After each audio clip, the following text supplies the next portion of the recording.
He was a billionaire, a man who had everything except peace.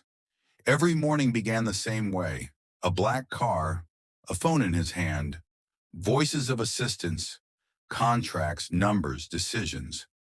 People saw success in him. He saw emptiness in himself. He had stopped noticing the city. The streets were just paths between buildings. People were just background. That evening, he was coming home late.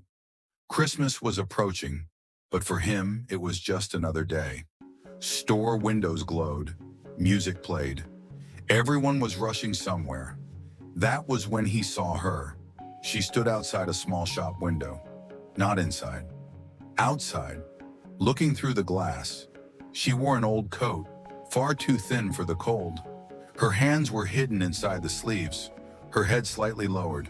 She wasn't asking for anything. She wasn't knocking on doors. She wasn't speaking to passers-by. She was just looking. He walked past her, the way he always did. But after a few steps, something stopped him. He slowed down, took another step, then stopped completely. For the first time in a long while, he didn't understand himself. He turned around.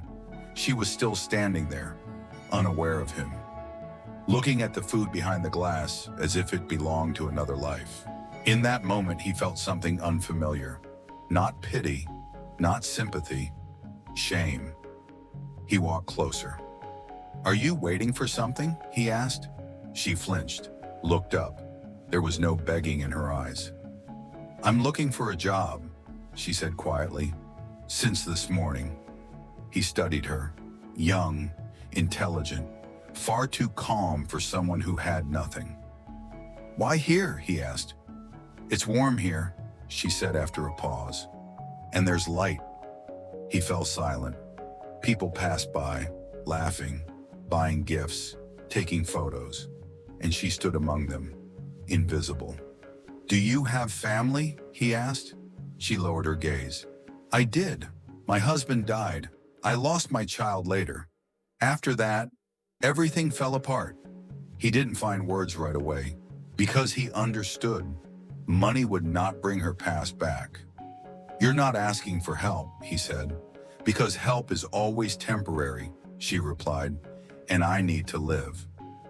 Those words struck harder than any accusation. He could have given her money. He could have paid for a meal.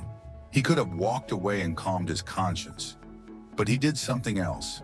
He took out his phone, made a call, said a name, asked just one question.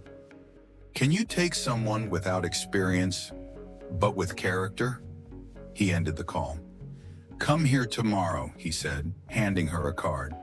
"This isn't a gift, it's a chance." She looked at the card, then at him.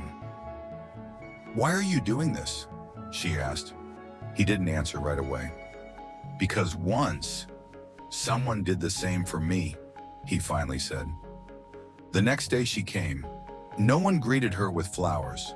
No one promised her an easy path. But she was given an opportunity. She learned. She made mistakes. She stayed late. Weeks passed, then months. She changed. She stood taller. She began to smile again. She started believing in herself. She no longer looked at shop windows from the outside. And he began to notice people. He stopped one day, then another. He realized that billions don't warm you. They don't heal you. They don't give life meaning. Sometimes all it takes is one step, one look, and one decision not to walk past. Christmas isn't about miracles falling from the sky. It's about choice. And everyone makes it for themselves.